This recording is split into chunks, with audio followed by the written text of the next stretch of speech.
Hey everybody, how's it going? I see Thrash is here, awesome. I see Nicole is here, Sammy, Donovan Belair, the Phantom Productions. Alright.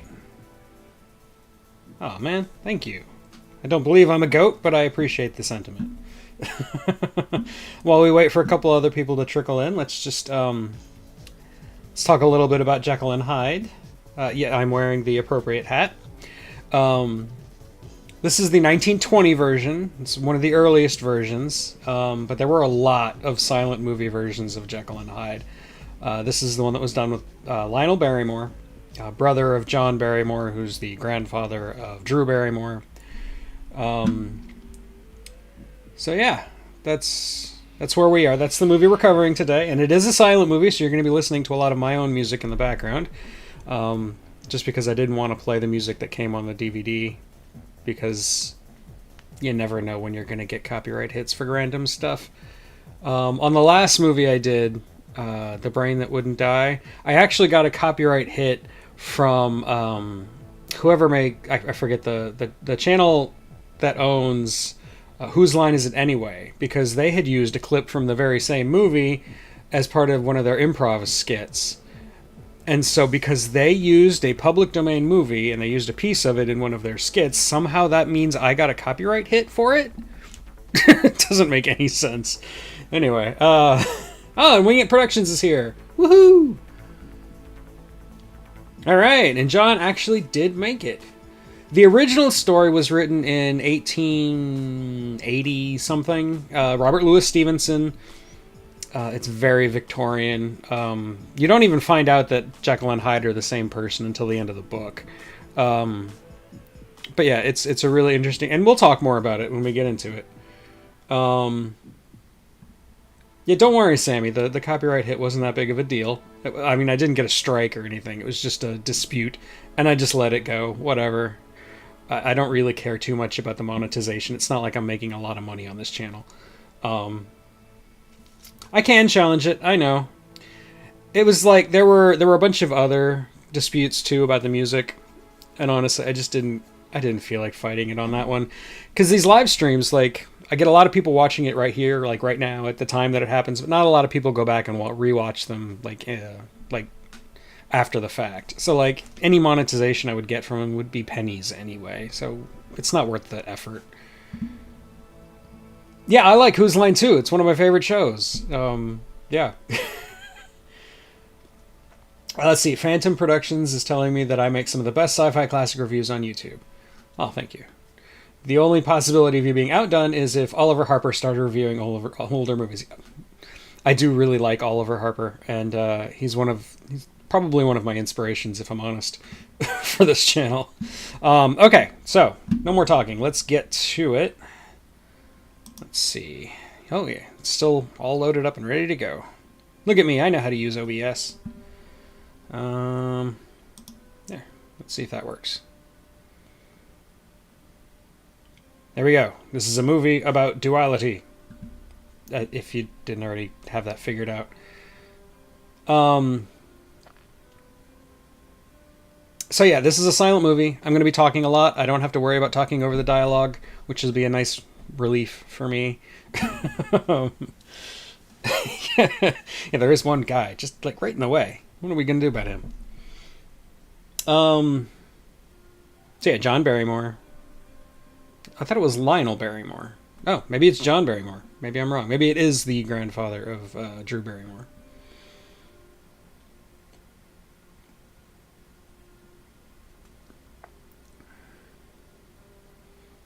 Yes. Duality in the third degree, John. Thank you.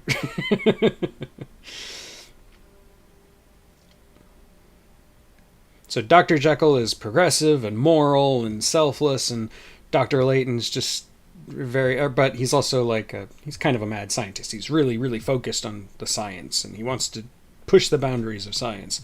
Whereas Dr. Layton is very conservative.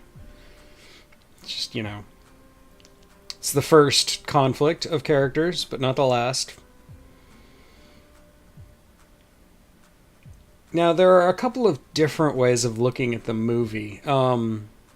if you want to go the high school philosophy route, you could look at it as a discussion about Hobbesian psychology, the idea that man is a savage and that if left to his own base desires, he would just destroy the world with violence and vice. And that's kind of the Victorian attitude, that you need to control your base instincts in order to be a civilized man. Like in the movie for Frankenstein, his lab assistant is Fritz instead of Igor. Maybe it's a release version thing. Maybe, I don't know. But I don't know. I also get the Barrymores confused, because John Barrymore and Lionel Barrymore, they kind of look alike. I mean, they're brothers, and they both were in lots and lots of silent movies, so it's easy to get them confused. Anyway, the other way to look at the movie, like through a modern lens, more people are more likely to see it this way, is that it's about addiction. That he just gets it. He creates this drug that allows him to, let loose, and he just gets obsessed with it. He can't stop it, and it, spoiler alert, kills him in the end. And that's a valid way to look at it, and it could have been in Robert Louis Stevenson's mind, because he did, when he was young, he did deal with a lot of alcoholics in his family and in his life. So he saw the effects of alcohol. I don't know if he ever got into the temperance movement or anything. I don't know if it ever went that far, but I do know that it was on his radar. So anyway, I'm going to stop talking about that, and now we can just talk about the old people and poor memories. Yeah, I'm with you. Yeah, like I said, you can definitely look at the movie as being about, or the story as being about alcoholism, and the movie kind of leans into that a little bit. But there's also the deeper philosophical implications. I mean, I've got an English major. I have to look at it that way because, it's a BS major. What am I going to do? It's actually a BA, but whatever. So here's the poor people, the unwashed masses that Dr. Jekyll for some reason wants to help and, be kind to. I don't know, he's crazy. Yeah, the hat is a little too small, I know, but you get a novelty hat for a Dracula costume and they only really come in one size. If I wanted one that fits, I would have to get I'd have to get one tailored to me. That would be more expensive. This was like $10. I probably bought it at a Spirit Halloween. I don't even remember.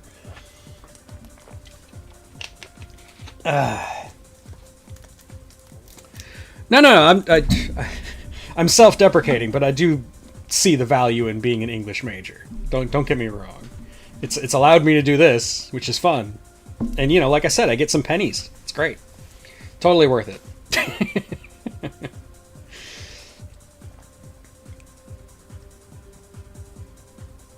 Yes, jolly good people, the poor. The irony is they probably actually used poor people for the movie, just brought them in and didn't pay them. Probably. I don't know. The 1920s in filmmaking was kind of iffy. This is before even the hardcore studio system. Although this was released by Paramount, I don't think they're the ones who actually produced it. And like most of these classic horror movies, this was based not on the actual source material, but on the play that was based on the book. So this is based on the play that's based on the book. So there's a lot of things in this that aren't in the book, like this Millicent you're about to meet, the love interest for Dr. Jekyll. And usually the idea of adding a love interest to a classic story is a bad idea. But here, I actually kind of think it works. I mean, look at this creepy old guy. Jesus, this guy's just the worst. Guys are really creepy in this movie. It's just, oof. 1920s was a different time, man. You like the other poster with Hyde? Oh, I think I know what you mean. Okay, yeah. So are the 2020s. Yeah. Good point, Thrash. You're not wrong. Anyway, I completely lost my train of thought. So if anybody has any questions, just ask away. I will rattle off whatever you want while you listen to my completely random music.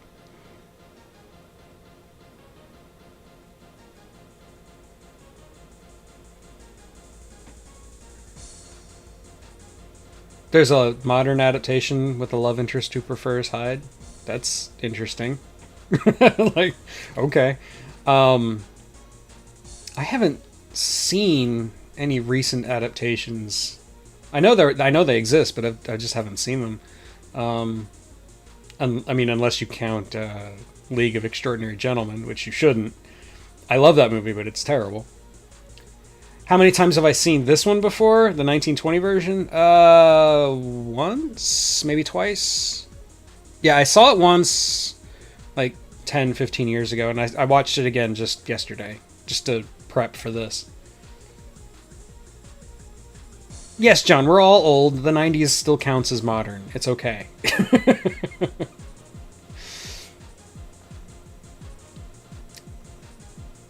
When the wine was in and the ladies were out, we were finally able to discuss manly things. Like how Dr. Jekyll just needs to get drunk and have fun. Like this, they treat this like so serious. Like, I can't believe how serious you are. You would just want to help other people? Why don't you enjoy yourself? It's all this guy's fault. That's Millicent's dad, I think. Yeah, George Millicent. Sir George!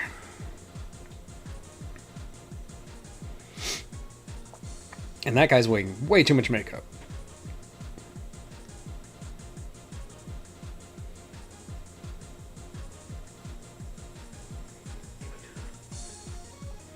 I do have to warn you, not a lot happens for the first like half an hour of this movie. It's a lot of setup. And also, you know, because it's a 100-year-old movie, it doesn't move at the same pace as movies we're used to. Unless you watch a lot of silent movies like I do. Excuse me.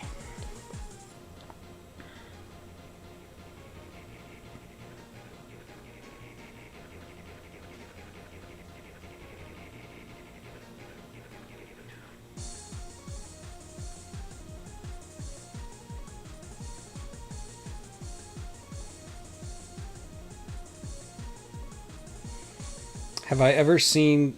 Wing It Production asks, have I ever seen Gantz's Napoleon? Nope. Can't say that I have.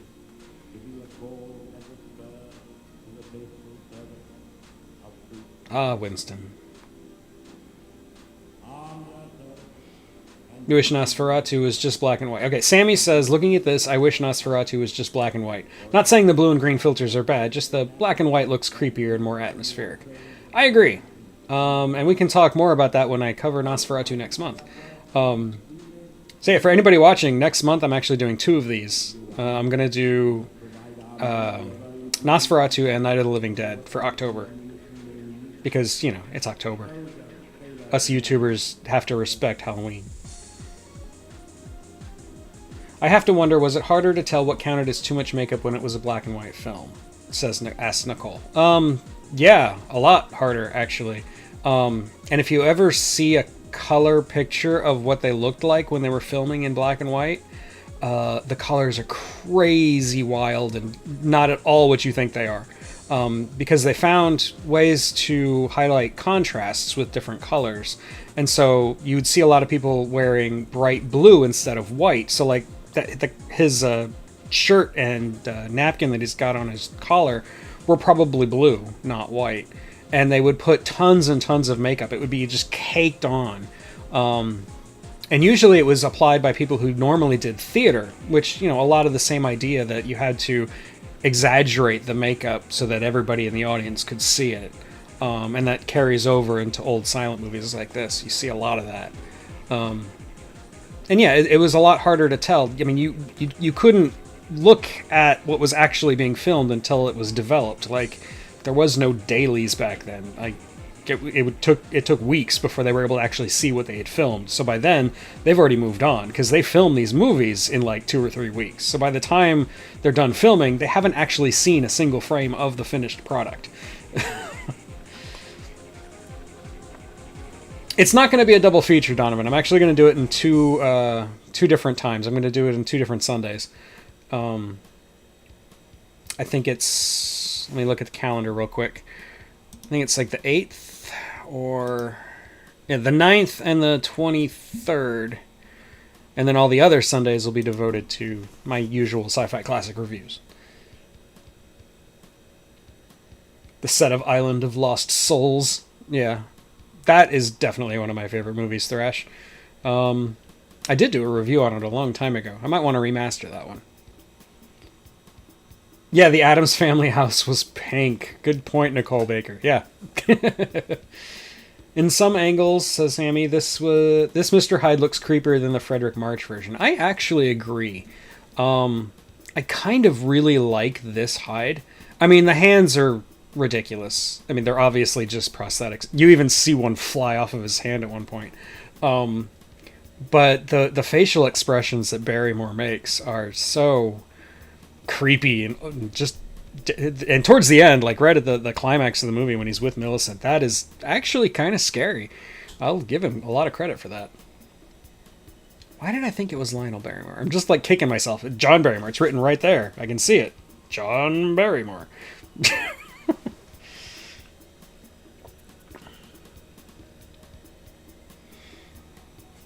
Nope. Taking him to a den of sin.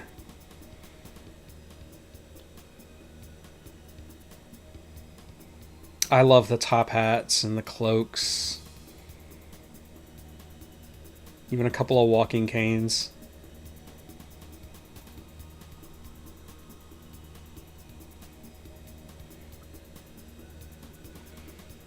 Yeah, this one definitely feels more Victorian than the 1931 version. And I like the 1931 version a lot. It does do a few things better than this one, but I think the overall tone and look and feel of this one is better. And definitely fits the style of the book a lot better.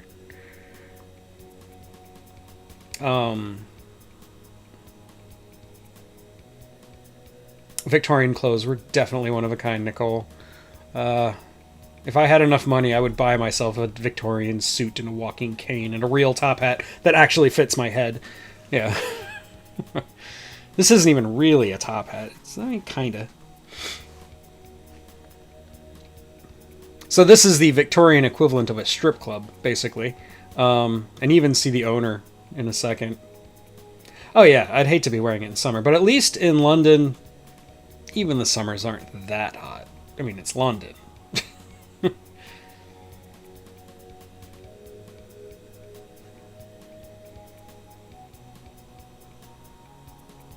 Creepy old dude. The cloaks were probably to keep the soot off their clothes, points out Scott Getman. Yeah, probably. I wouldn't be surprised.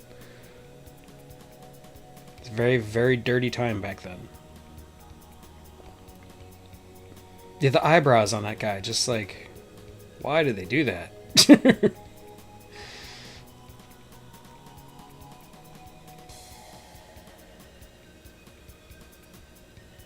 There's the owner. Looking like he just walked off a Godfather movie or something.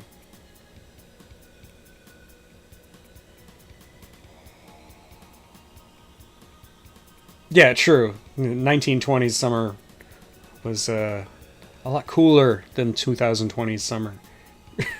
I can tell you, this last summer was brutal here for me in the Midwest. It was way too hot, man.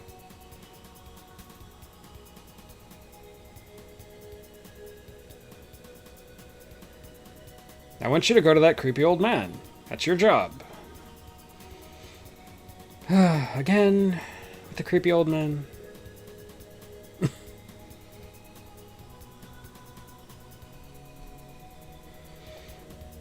Thrash asks if she was dancing or having a fever dream. Probably a little bit of both. She probably had to do some opium before she got on stage. So, yeah. She's dancing and chasing the dragon at the same time. She only has eyes for Dr. Jekyll.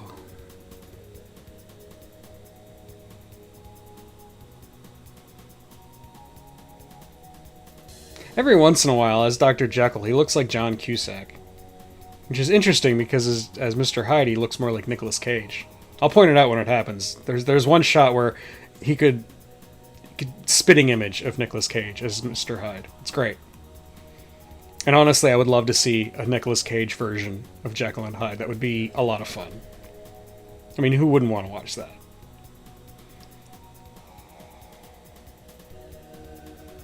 Yeah, the makeup does make them all look like ghouls. And honestly, in the subtext of the story, they are all kind of ghouls. Like, there aren't a lot of redeemable characters in this movie. Even Dr. Jekyll is flawed, let's say. He is a mad scientist. I would love to see a version with John Cusack as Dr. Jekyll and Nicolas Cage as Mr. Hyde. That would be great. Oh, gotta get that on GoFundMe or something. You're right. We should start a petition. Get on that, Sammy. Yeah, sorry. I need to get a drink.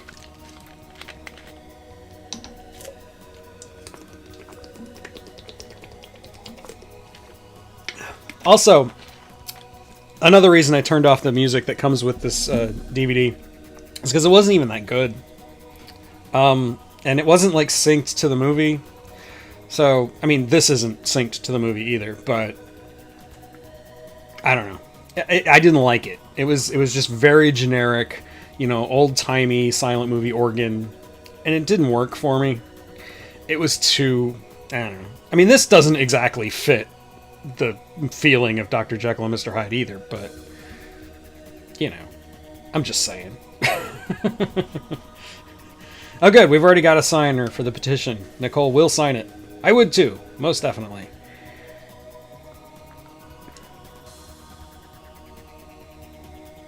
I feel like we're missing part of the bottom of the screen. Hold on a second.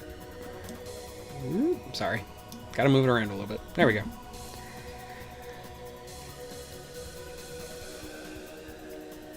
See, this is where it gets into that Hobbesian debate about is man naturally good or naturally evil. And then, yeah, the whole conceit is that he just creates some kind of serum that allows him to be evil but doesn't affect his soul, he thinks. It's kind of like The Purge, where he just decides that if he has this outlet to let himself be free and embrace his baser nature, but can take another potion and stop it, then he'll be fine, and his soul will be saved. But of course, that's not what happens.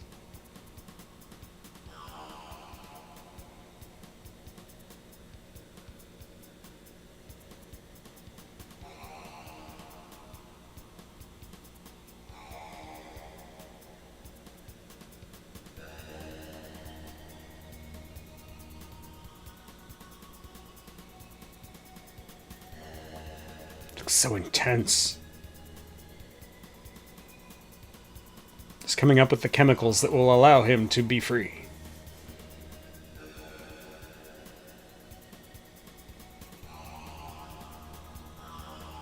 Kirk Douglas did Jekyll and Hyde? I didn't know that. I should have watched a lot more Jekyll and Hyde before I did this. Mr. Potter. Now he kind of looks like Peter Cushing.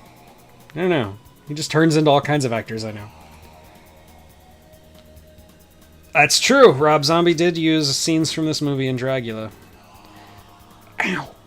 Sorry, I hurt my foot earlier today, so I got ice on it. But every once in a while, if you hear me grunt, that's why. My other desk chair broke, and I fell backwards, kicked my desk really hard, now I've got a big... It's not really a gash, it's just a cut and a bruise. 1973, that's the... one. That's the Kirk Douglas version. I will definitely look that up. I love Kirk Douglas. You know I love Kirk Douglas. I was raised to like Kirk Douglas.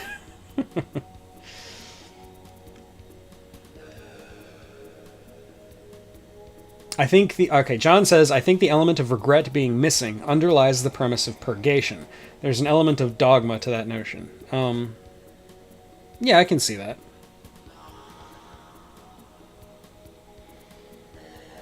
Now here it's just face. He's just making weird facial expressions.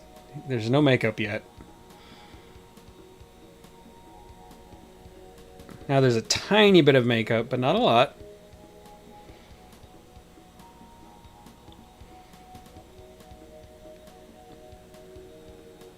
The worst looking Hyde has to be from Abbott and Costello. Yeah, I'll agree with that. That was stupid. I don't know. The Hyde from League of Extraordinary Gentlemen is pretty awful too. It's a CG abomination.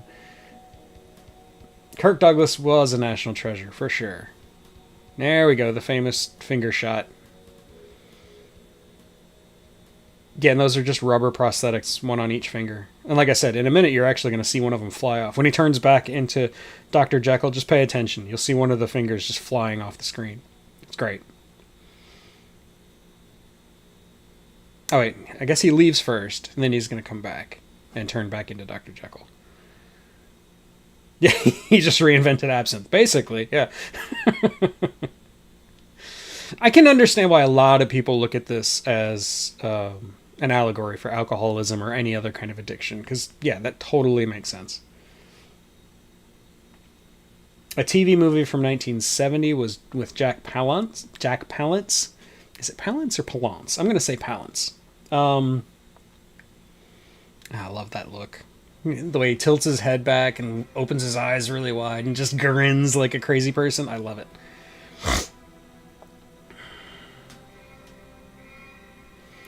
Newman says, now I understand Barrymore's performance in 20th Century. Yep.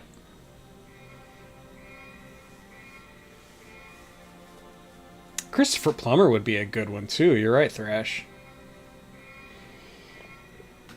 I mean, he's really old now. He's still alive, but he's really old. Wait till he finds some laudanum. Yep.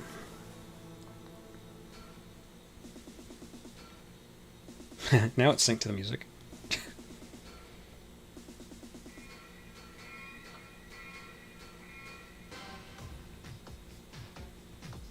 There he goes. There's the finger.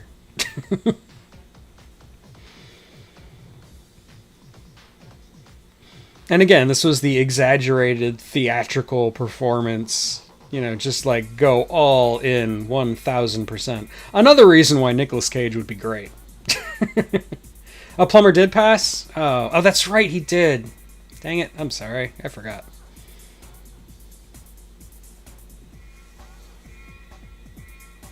James Warner would have been good. Yeah, definitely. I can see it. I mean, you mean David Warner?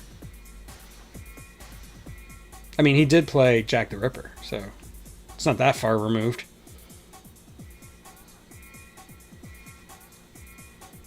Jack Palance is more fun in alien movies. Without Warning solidifies it, says Sammy.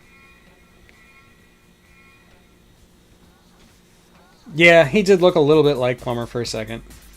And yeah, I forgot that he died. Sorry. Charles Dance. There's nothing Charles Dance can't do. I love that man. Speaking of national treasures. Ugh.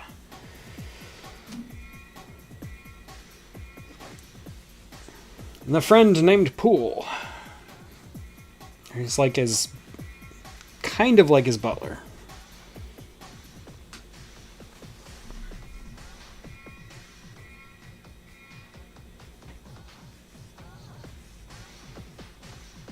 See, now he looks like John Cusack again.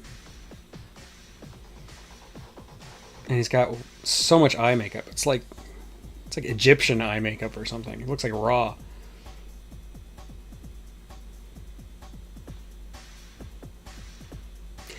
You say the words believe it or not, and you know what happens to me? My brain just immediately goes, believe it or not, I'm walking on air. Never thought I could feel so free.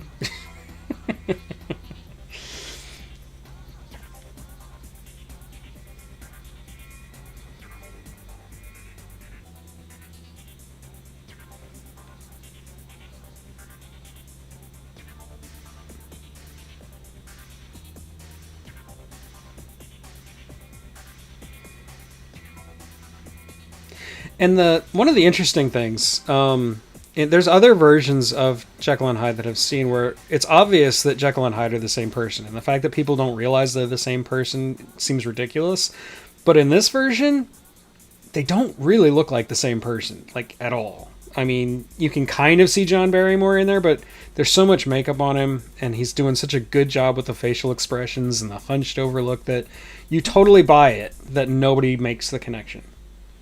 Also, not a lot of people who know Dr. Jekyll actually see Mr. Hyde until towards the end of the movie. Sammy says Nicolas Cage was inspired by silent movies for his acting. And that does explain a lot. I didn't know that. Not really surprised.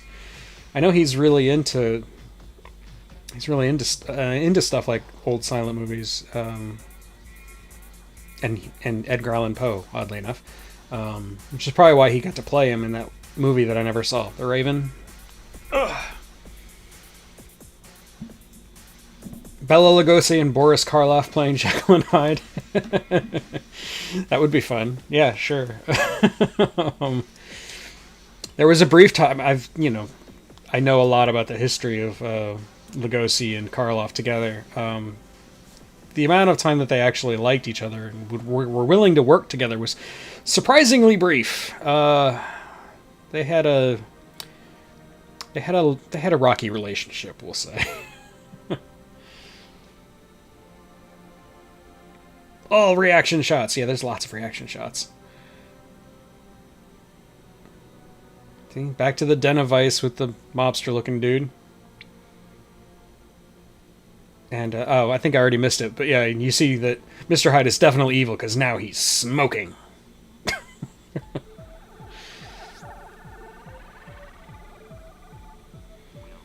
Yeah, Karloff would have to be the Doctor and Bela Lugosi is Mr. Hyde. I know the studios probably would have wanted it the other way around, but come on, you have to do it that way. Now we find out that this, basically stripper, carries around a ring full of poison. Just because. You know, why not?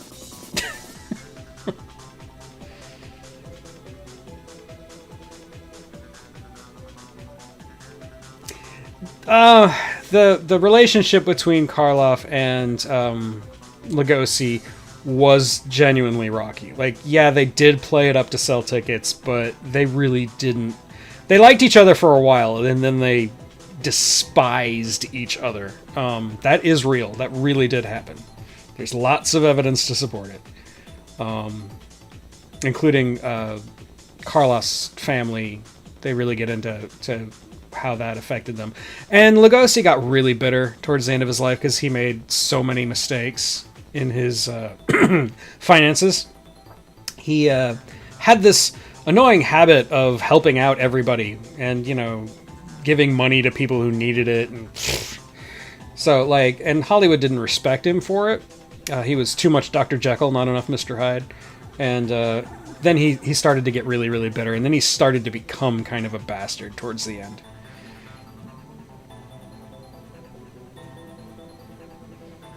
I guess if you're in that position, Scott, he says you never know when you might want to end it all. I guess in that profession, when you're a stripper in Victorian England, dealing with all kinds of craziness, and like I said, probably being given opium before going on stage. Yeah, I kind of see it. Nicole says, I've seen rings with watches in them, but never one designed to carry poison. Depends on your definition of poison. I've seen some that were designed to carry illicit drugs, which, your mileage may vary on whether you call that poison. And Lugosi did make mistakes with heroin. You are correct, Scott. Yep, wing it, you are correct. The town chews you up and spits you out. When I was a kid, I wanted to be part of Hollywood, and as an adult, I'm really glad I didn't go that route. Really, really glad. I don't want that lifestyle. I like the life I have now. I'm very happy. And this is where he bizarrely signs everything over to Mr. Hyde, just in case he dies and Mr. Hyde lives. It's very confusing. And why he does this, I don't know. And also, this never comes back as a plot point. The scene is totally pointless and bizarre, and I don't get it. I haven't read the book since I was a teenager, so maybe it's in there, and maybe it makes more sense in the book, but I doubt it, because like I said, you don't even know that Jekyll and Hyde are the same person until the end of the book. I mean, you already know that, but you're not supposed to know that till the end of the book.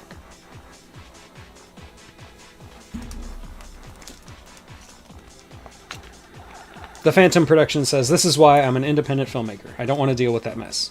Amen. Yeah.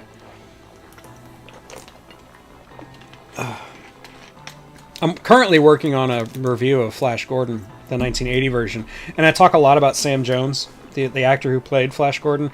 And I didn't go into detail. There is a really cool documentary called Life After Flash about Sam Jones. And he was bound and determined to be part of Hollywood, and it almost destroyed him. He almost went all the way down that rabbit hole. But he got out. And now he's a family man. He's a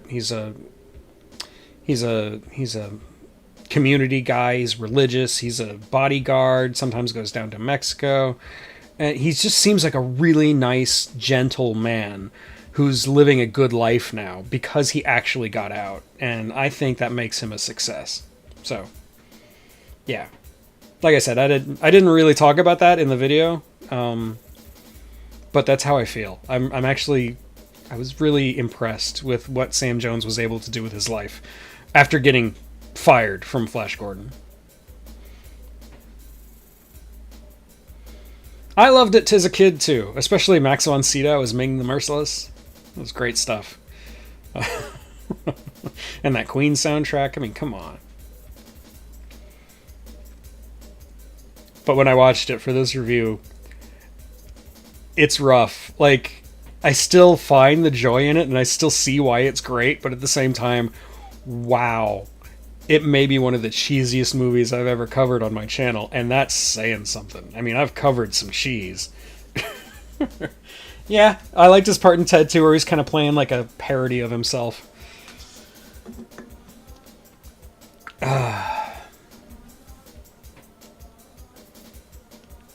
Who, Sam Jones, was at a pinball convention in 2019? Yeah, he does a lot of tours. He does a lot of things on like the convention circuit. So it wouldn't surprise me if he's at a pinball convention, especially since the Flash Gordon pinball machine is famous. It's one of the best pinball machines out there. Cheese is good every so often, but too much and, you know, you become lactose intolerant.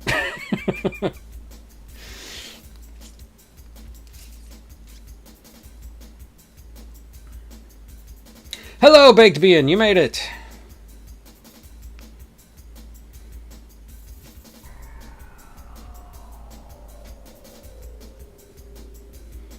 Yeah, the self-referential, ironic humor, I mean, I like it in doses, but just like with cheese, too much of it is ridiculous. And there's a lot of that today. Like, it's getting pretty tired.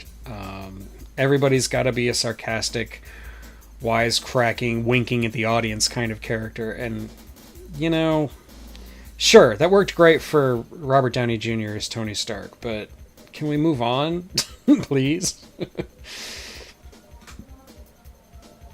Flash Gordon is an entire plate of Roquefort, says Scott Getman. That's funny. Yeah. I don't know. What do you think? Wensleydale?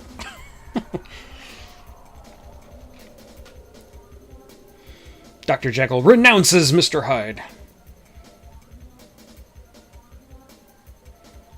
And then the demon, long-caged, burst forth, more malignant than before. See, it's stuff like that that makes you think alcoholism, right?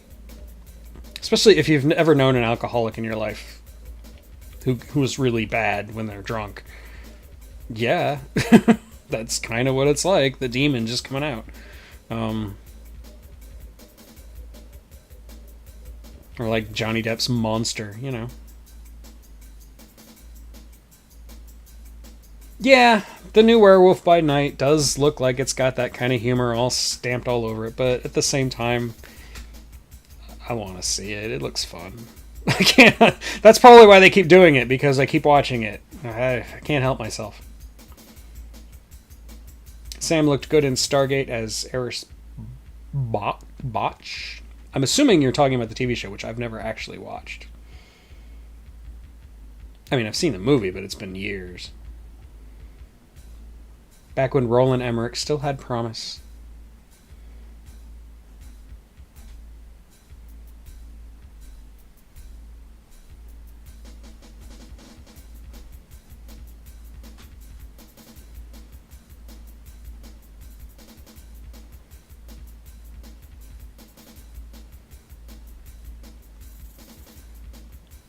I haven't actually been watching the movie. I'm trying to figure out where we are in the movie.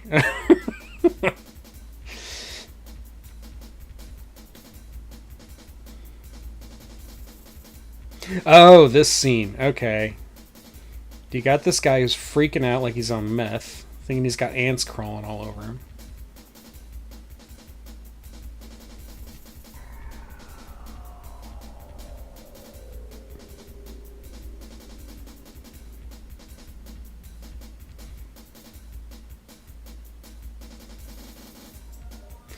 And one thing that I always enjoy about pre-code movies is the uncertainty of how far it will actually go, because there's no way of knowing. Like unless you look it up ahead of time, you never quite know how far the movie is willing to go, because there was no rules. There was no MPAA, there was no code, there was no haze, none of that. So the movie could, in theory, go as far as it wants. And then you see scenes like this where he's being really creepy and pervy on this woman, and then he in a second he's going to bring in another woman. You really don't know what this movie's actually going to show you. Like, how far is this scene going? And that lends an atmosphere of extra creepiness to it. I mean, it makes it more unsettling. You know, nowadays, you go into a movie, if you see that it's PG-13, you know exactly how far it can go, and you know it won't go any further than that. But these old pre-code movies, you don't have that. You don't have that safety blanket, or safety net, or whatever you want to call it. Yes, that is a tavern wench, for sure. I also miss the foggy streets of London in horror movies, Sammy. And that like sudden violence where he just like knocks the girl down in front of the mirror. Like, and then he just walks away. That could have gone so much worse. Like, but the movie does pull its punch here. But you know that Mr. Hyde is capable of anything at this point. And again, you could totally see an alcoholic doing that. Going to a bar, chatting up a couple of women, you know, and they're like, they're obviously not into him, but at the same time they're still playing along because, you know, they get something out of it, but then he just loses it and gets violent and then just walks away thinking he did nothing wrong. Totally plausible. Probably happens way more often than we want to think.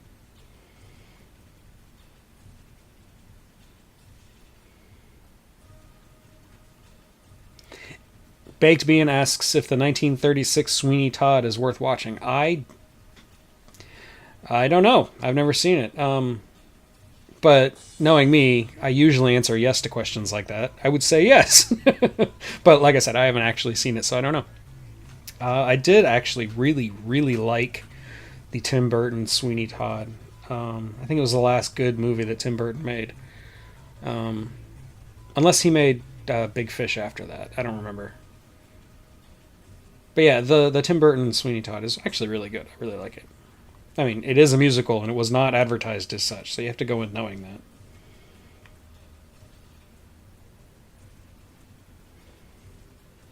Yeah, the first wave of horror cinema in the wake of World War One, influenza, the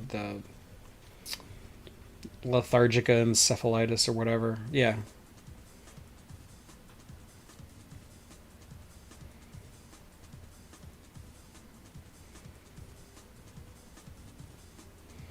There's a duality to the 1920s. Just like this movie really highlights. I mean, this movie is about Victorian 1880, but at the same time, this was made at the dawn of the 1920s, which was a very, like I said, dualistic time. There were the rich were partying hard, and the poor were they were already in the Great Depression. Basically, I mean, it hadn't happened yet, but they were already at the bottom. And veterans of World War One were treated like crap. And there were a lot of people just stuck in poorhouses. You know, it was bad.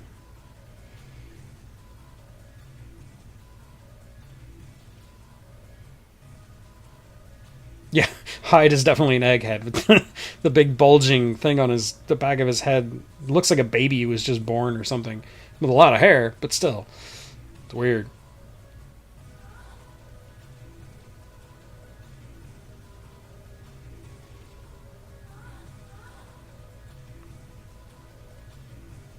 Yeah, the flu. Yeah. Okay, this song is a little distracting. I'm gonna move on.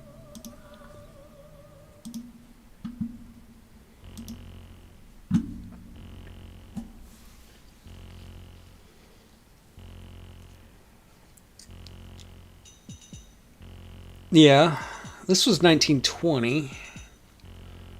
Yeah, I don't know my Spanish flu history. I do know that it lasted a few years, so I don't know.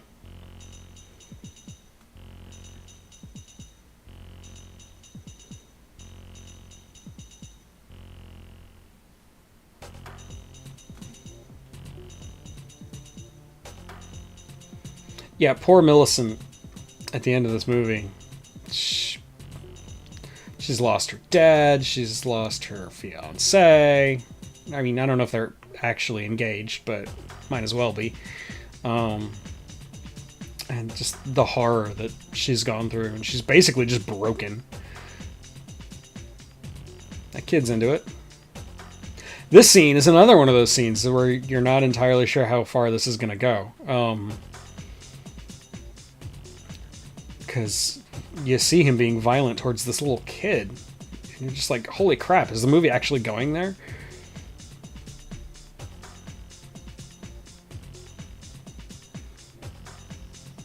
(1917 to 1920).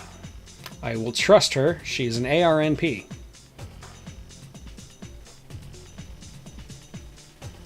Nicole Baker saying that she works at a Victorian museum that is doing an event about the flu epidemic this year. Cool. I wonder why people are interested in it all of a sudden.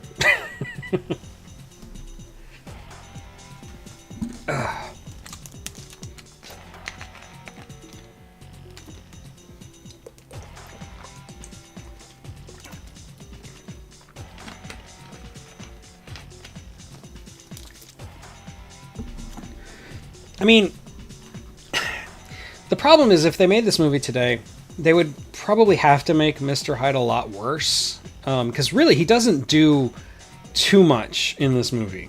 I mean, until he actually commits murder,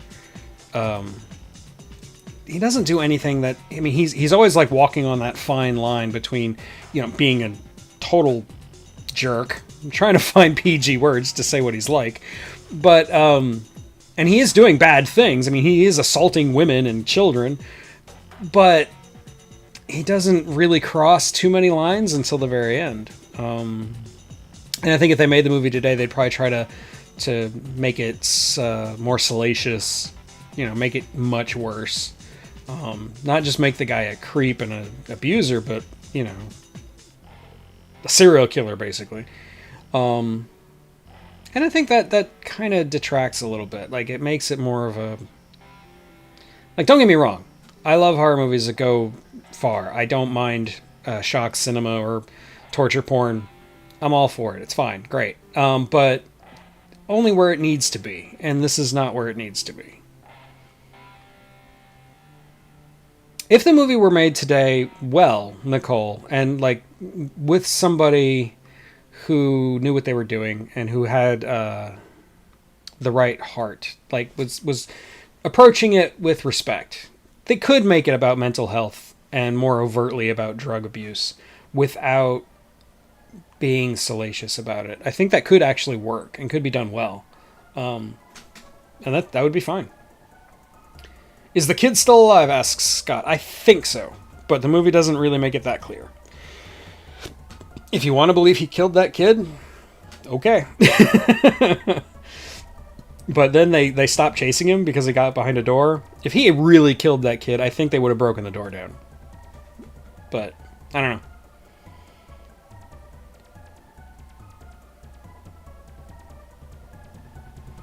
It's hard to remake a movie that's informed movie making for so long. Yeah, and with Dr. Jekyll and Mr. Hyde, it kind of belongs in that classic horror era. I don't really see it fitting today. If they made it today, they would have to. It would basically just be a copy. I don't see it being something you could modernize well. It's a product of its time. It's one of those things. And that's probably why we haven't seen a lot of versions of it in the last few years. You're right, unfortunately, Scott, that Victorians aren't that concerned with street urchins. So maybe they wouldn't have broken the door down if he killed that kid. That's depressing, but probably accurate. Yeah, the 20s version does look like a saint compared to the 30s version. I mean, by the 1930s, they were already making it worse. They were already trying to up the shock. And, you know, the 30s...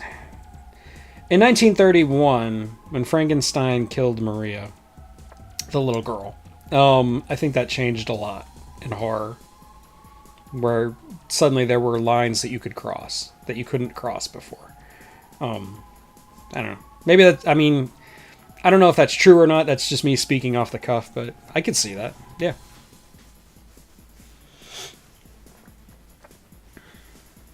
Errol Flynn kidnapped John Barrymore's body and sat him up in Flynn's house to freak other friends out.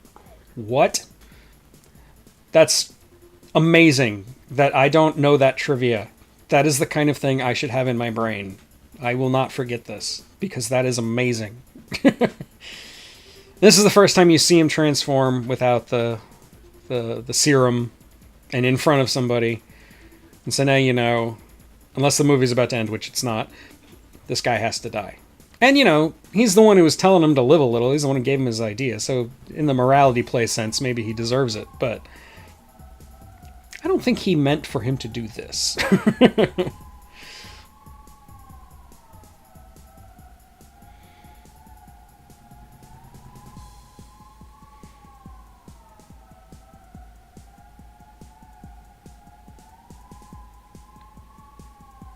And see, like I was saying at the beginning, the fact... Yeah, there's that Nick Cage smile. I didn't point it out. But yeah, look at him. He looks like Nick Cage.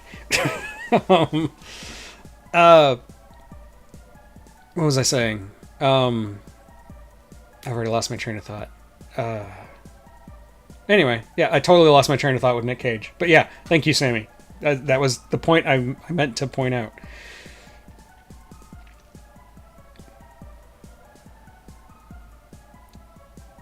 Oh, I remember what I was telling you. Scott, I just wanted you to go to the strip club with me. Yeah, right? God, I forgot what I was saying again. Dang it. God, I'm losing my train of thought. Oh, it was about Millicent, the character of Millicent, who is Sir George's daughter, and the love interest. I actually think that that's a good inclusion that came... I don't know if Millicent came from the play or if it was an invention for this movie. Probably came from the play. I think it's a good addition to the story. I really do. I don't think it's a shoehorned romance subplot that so many other movies have. I think it actually does add a lot of tension and dramatic weight to what's happening, to the death of Sir George, especially. That's her dad. He just murdered. So yeah. Correct. John Barrymore was Drew Barrymore's grandfather. That is correct. John Barrymore had a son also named John Barrymore Jr. And he had like 4 or 5 wives over his life, and the last one was Drew Barrymore's mom. Yep. Okay, it was Raoul Walsh who kidnapped the body. This is Errol Flynn and the body of John Barrymore, is that who he said? Yeah, John Barrymore. It was Raoul Walsh who kidnapped the body and sat it up in Flynn's house, so when Flynn, David Niven et al. Came home, they were freaked out. Okay, so they were freaking out Errol Flynn. And David Niven. That's funny. And she apparently confirmed Errol Flynn stole his body in a weekend at Bernie's kind of thing. That's just so wild and crazy. I've got to look into that. I've got to find a way to work that bit of trivia into one of my videos. I got to find a video that calls for it. Maybe I'll just make a video on this movie just to do that. This counts as sci-fi. He's a mad scientist.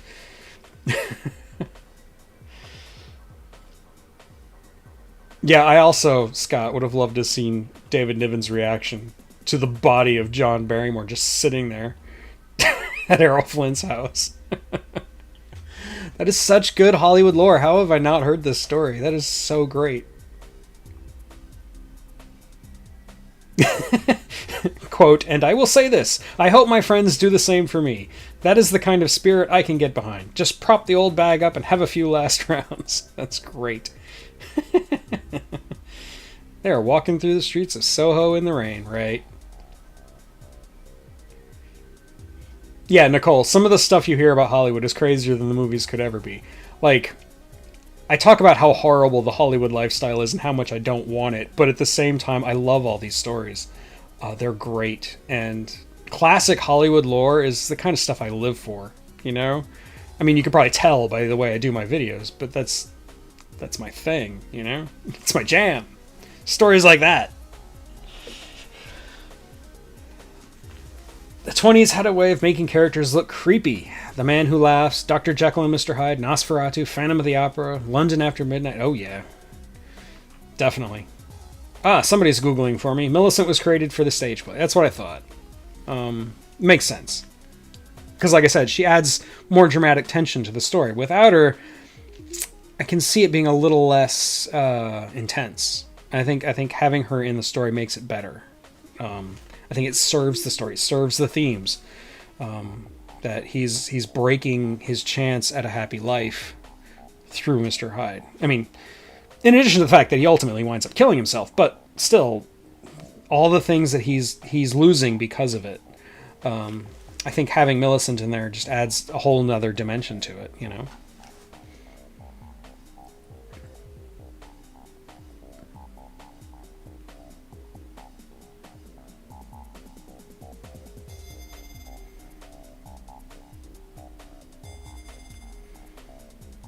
And this, like, housekeeper, or whatever she is, owner of the room, she's just so delighted that somebody's finally doing something about this creep that she gave a room to. She's so happy. It's so weird. Tell us what you know of this Mr. Hyde. Oh, you're finally gonna get him. Oh, thank God. The dimension of innocence. There you go, Scott. Absolutely correct. That is the dimension it adds. That you see the events that are transpiring through a more innocent perspective. Because all the other men in the story don't have that. They're not naive or innocent. They know what they're older, you know? And it's not about... Yeah, you're right. Innocence. That's the way to look at it. Absolutely. That is what she adds to the story. And I think the movie would be very dull without her.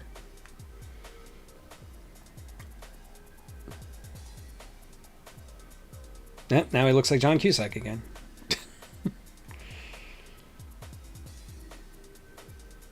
Yes, the men are all morally dubious. That's kind of what I was trying to say. You're wordifying better than me today, Scott.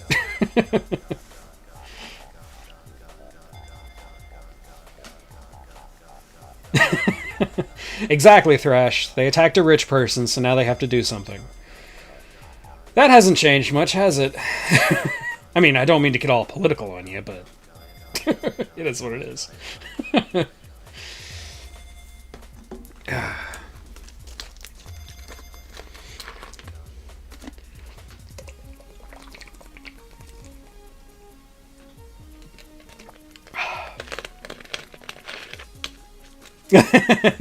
Yeah, see, maybe if I weren't drinking tea, I could be looser.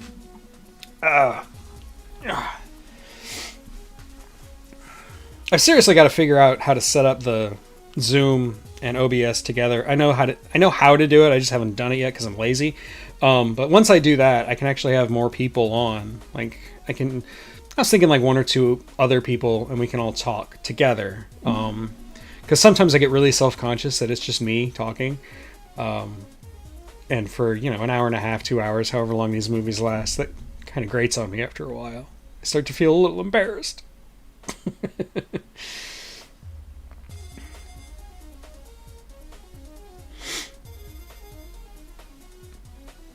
The next time I do a really cheesy movie like The Brain That Wouldn't Die, or like if I'm thinking, I haven't decided yet, I'm thinking of doing Santa Claus Conquers the Martians in December.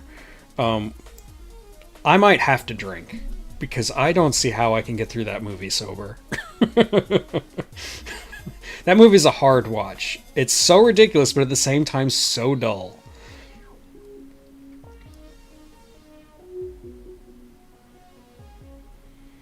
I mean, Thrash, I've got the Zoom subscription already. Like, I already pay for Zoom, so I don't have to have that silly 45-minute limit. Even now, they have the same limit with just two people. Like, used to be, if it was just one other person, it could be unlimited. But now, you have to pay even for that.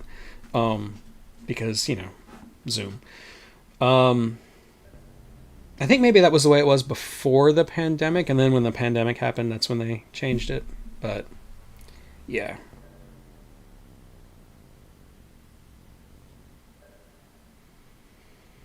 I could do caroling. Yeah. Or like for Night of the Living Dead, which I'm going to do at the very end of October. I think the 20-something, not the very, very end, but maybe I could have a couple people on and we could all be wearing Halloween costumes. This scene creeps me out, man. I don't do spiders. I am an arachnophobe, I admit it. But this scene just freaks me the hell out. I don't get it. He's like hallucinating a spider version of Mr. Hyde that just like consumes him and then he becomes Mr. Hyde. This stuff will give me nightmares. Like, I'm pretty thick-skinned, but the idea of that, just and the way he's walking and I mean, it's obviously just like a spider's suit. It's not even, the legs of the suit aren't even moving. It's just his limbs, but still, it freaks me out. It gets to that lizard brain part of my brain and just makes me, nope. Exactly, Scott. I don't see how I could handle Santa Claus Conquers the Martians without something. I need something.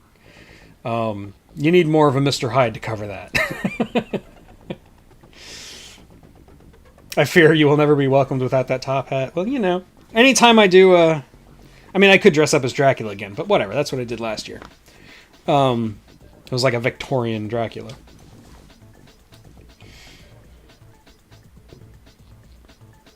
I had to wear it for this. I mean, come on. It's on the poster and everything. It's even on the thumbnail.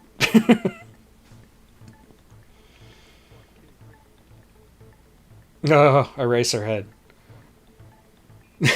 Maybe I'll dress up as the woman in the radiator with his puffed out cheeks. Freak everybody out. Start singing about, in heaven, everything is fine in heaven.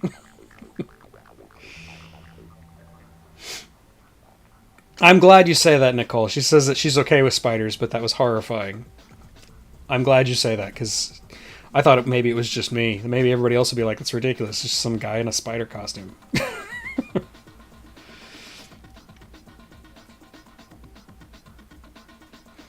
What was that Chris Lee movie about the Satanists? A giant tarantula attacks a little girl, says Thrash. I don't know. I'm surprised I don't know. The person I would normally ask questions like that to is you, Thrash. You should know. Baked Bean, I heard somewhere that Arachnophobia is being remade. I heard that too. I don't like it. Like, Arachnophobia is a perfect movie. I love it. As much as I hate spiders, I love that movie. I love everything about that movie. John Goodman. This is one of the best John Goodman performances of his career. I love that movie. And the idea that you could remake it. I don't know, man. I'm usually very forgiving of remakes, but I don't see it.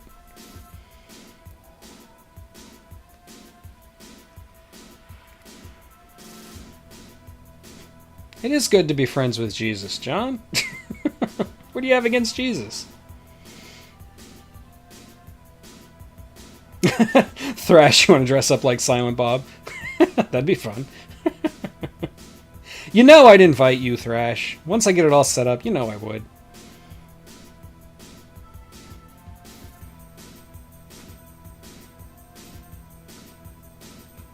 Yeah, put John Goodman out in it now? Ooh, that's not right.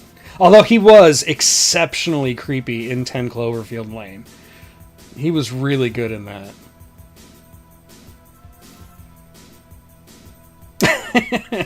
Yes, I did make you watch Arachnophobia, Mom.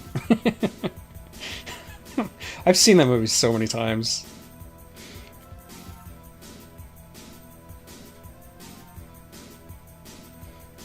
Oh, it did? It went through production hell, says Baked Bean? I didn't know that. I've never looked into the behind the scenes, which is weird for me, because usually that's the first thing I do when I love a movie. Oh, we're getting near the end here. Now he's praying. He's sunk so low that he thinks his only salvation is through praying, through, he found religion. He was always worried about his immortal soul from the very beginning of the movie, so it makes sense.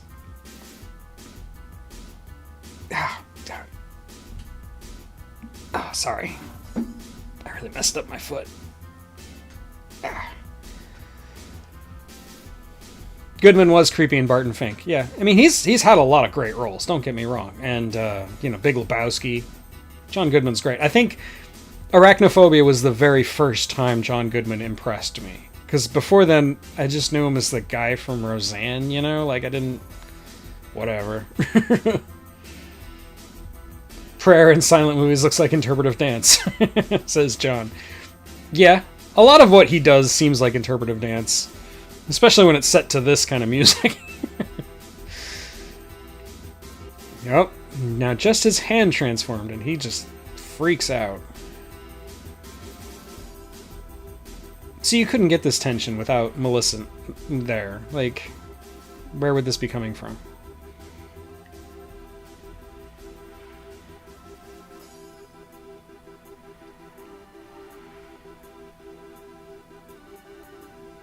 The script was rewritten after the first act was filmed. The Daniels being an arachnophobe angle was added late by West. Really?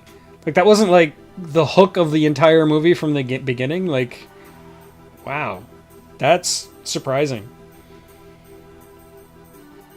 What's the name of the spider expert? The actor who plays him is Julian Sands. I love him. He does not get enough roles.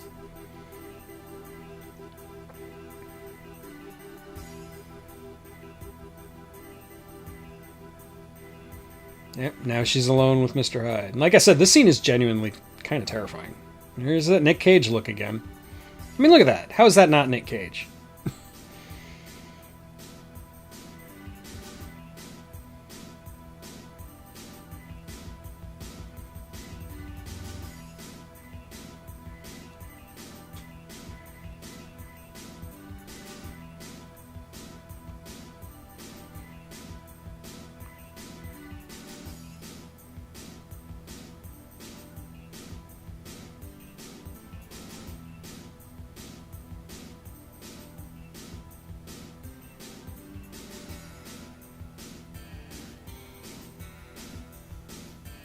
And also, like, that's really good cinematography.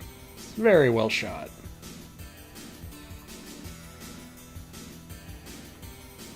And then he does this. Now, this is where the hands kind of get in the way. You can see he's, like, deliberately not trying to knock his fingers off. It's kind of annoying. Right. Boxing Helena. That is a very good Julian Sands performance. I think he was even in 24 at some point. Yeah, it is kind of funny when you picture it as Nick Cage.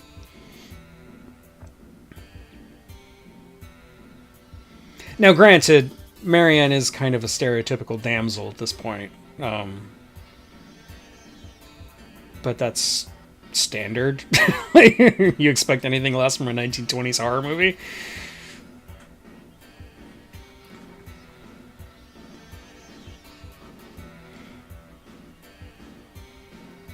Okay, Scott, that is a charitable way of looking at it. That it's not, he's not trying to just protect his fingers from being knocked off, but he's genuinely trying to hold back the claws. Maybe. I will choose to add that to my headcanon so that I can forgive the movie. Now, I'm not really sure at what point he poisoned himself. Like, I'm not really sure. And there's the one really controversial decision here at the end to not tell Millicent the truth. That they just tell her that Mr. Hyde killed him. Which is, kind of true. But, 'twasn't Mr. Hyde, or 'twasn't Beauty that killed the beast. But it was poison. Was beauty, or was poison that felled the beast. Oh, the Total Recall baked me in. The behind the scenes stuff with Total Recall is madness. I know a lot of that story. Going all the way back to, actually, it was originally going to be a David Cronenberg movie. There's so much I know about Total Recall. I'm going to do a video on it one of these days. But it's one of those videos that I got to make sure I have enough time to dedicate to it, because I have a lot of information in my brain.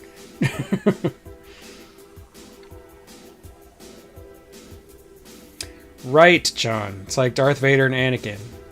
Mr. Hyde killed Dr. Jekyll from a certain point of view. Yes, it was science that felled the beast. I hadn't had a chance yet until the very end to say science! And now it's over. Movies like back then always stopped. There I am. So that was Dr. Jekyll, Mr. Hyde, 1920. My first silent movie. But not my last. Like I said, I'm planning on doing Nosferatu very soon. Sorry, I'm not in my typical chair, so I kind of shift around.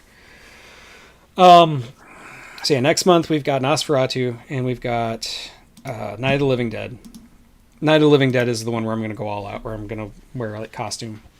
I haven't even decided what costume I'm going to wear this year. I got to go to the local Halloween place. And it's not just a Spirit Halloween. We've got this like giant warehouse called Donnie Brock's up in St. Louis it's full of costumes of all shapes and sizes. And I just go there without any idea of what I'm actually going to wear. I just go there and look, and that's when I decide.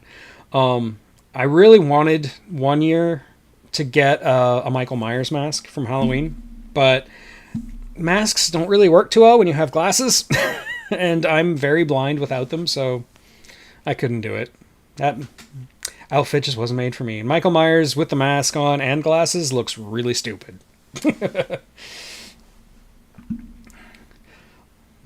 Scott says, I'll put my vote in for The Hunchback of Notre Dame. Yeah, that's a good one. Yeah, I can definitely cover that. I'll write that down.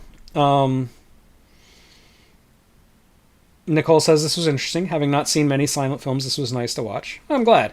I try to get people to watch more silent movies. A lot of people just have a block, or they see one silent movie, decide it's boring, and decide that they don't want to watch any other silent movies. The one I always recommend is Metropolis, which, even though Metropolis is pretty long, I think it's like 3 hours, I think it's one of the most compelling silent movies. It's the one where it never feels long to me. Even this movie that we just watched, Jekyll and Hyde, feels long to me. It feels like it's a lot of filler. Like, it feels like it could have been 45 minutes instead of an hour and a half. But Metropolis never feels that way to me. In fact, Metropolis feels too short to me. So yeah, that's the one I always recommend, silent movies. And Nosferatu, that's not a dull movie either. But Nosferatu is also surprisingly frightening for a silent movie. So yeah, we'll talk more about that next month. It looks like people are saying they're going to bow out. And Dr. Caligari, says Scott. That is a really good one, but I haven't found a really good copy of it yet. Like, the only version I have is really, really... it's got a lot of compression artifacts. It looks really bad. Even on YouTube, it wouldn't look very good. I've got to find a better version. Because this one is obviously digital version of a copy. It's not like an original It's not like from an original print. So I've got to find a version that's from the original print, if it exists. I don't even know if the original print of Dr. Caligari exists. Okay, but let me catch up on the chat real quick before I go. So, let's see. Sammy says, John Barrymore bought a Hollywood house for $6,000, but managed to lower the price to $5,000 by appearing as Mr. Hyde for the closing. Hey, use your talents, right? Thank you so much, Tug. That was a blast. I'm glad you found it a blast. I enjoy these. I really, really like these, and I want to do more of these. Like I've been saying, I'm going to do this every month, and next month I'm doing it twice. So, yeah, I'm glad you enjoy it, Thrash. And anybody who hasn't been to Thrash Pondo Pons' channel, you gotta go. He's got great dad jokes. That's actually what got me into his channel first. Like, first he commented on one of my videos, so I checked out his channel. But it was the dad jokes that got me. And now he does live streams, and it's just a lot of fun. We just talk about whatever. Usually about old sci-fi movies or old TV shows, actors, music. You know, it's a lot of fun. You should check him out. He's great. Let's see. Just get a Shatner mask. Yeah, I mean, I know. The Halloween mask is just a Shatner mask. Yeah. Nicole Baker has to bow out. Have a great weekend. You too, Nicole. Thank you for being here. Baked Bean says one of the Halloween masks, I think it was 5, looks like Mark Zuckerberg when it's relaxed on the stand. Oh yeah, the mask in 5. Oh, that one is weird. Like, that mask, just in general, I think is the worst mask of the entire series, not counting the CG mask from H2O. Let's see. And actually the masks in the worst Halloween movie, what was it? Resurrection, the one where they kill Laurie Strode in the first, 10 minutes. That mask is actually good. It's the only good thing about the entire movie. Faust and Haxan for future choices. I've already gotten a couple of votes for Haxan, so I've got it on my list. I got to go get a copy. And Faust. Let's see you next month. And remember, watch the skies. Keep watching the skies. Yes, of course. Charlie Chaplin movies would work, like The Big Circus. Yeah, I do like Charlie Chaplin movies. I'm more of a Buster Keaton guy, but I do like Charlie Chaplin, don't get me wrong. Let's see, scare the crap out of your realtor. I don't know what that's in reference to, but okay. I would enjoy doing that. I don't know. I thank my realtor every year that it floods, because she got us a house that's perfectly situated to never get any flood damage. And a lot of houses around here do get flood damage, because I live, without giving too many details away, I live really close to the Mississippi, so there's a lot of flooding. It's just a way of life here. One step further and carve Shatner's face. If I had that kind of talent, I would do that on a jack-o'-lantern in a heartbeat. Carve a Shatner face onto a jack-o'-lantern, that'd be great. But my carving skills are sorely lacking. I'm really good at more impressionistic art than I am actual realistic looking things. Sot says, this was fun. Hope your foot gets better. Yes, I do too. It only happened like an hour before I started the stream, so that's why it's still kind of like raw. I'm sure it'll be fine tomorrow. It's just bruised. The Halloween 5 masks look like an alien. Yes, they do. They look weird. I don't understand it. And he's got the blonde hair at some point. It's really off. It's just off. There's a horror channel called Drum Dums. He has them on display behind him, and it always makes me laugh. I think I've heard of that channel. I could be completely confabulating, but I think I've heard of that. The Unapologetic Geek now. That would actually scare the kids. Yes. William Shatner on a jack-o'-lantern? Definitely. But like I said, my carving skills are terrible. I barely managed to put out like a classic-looking jack-o'-lantern. I'm so bad. I see other people with their like really, really like full like 3D effects where they like carve in different layers, and I can't do that. I know my limitations, okay? Anyway, I'm going to go. This has been a lot of fun. I really enjoy it. Tune in next month. We're going to have a blast, I swear. And I'll see you then. Bye.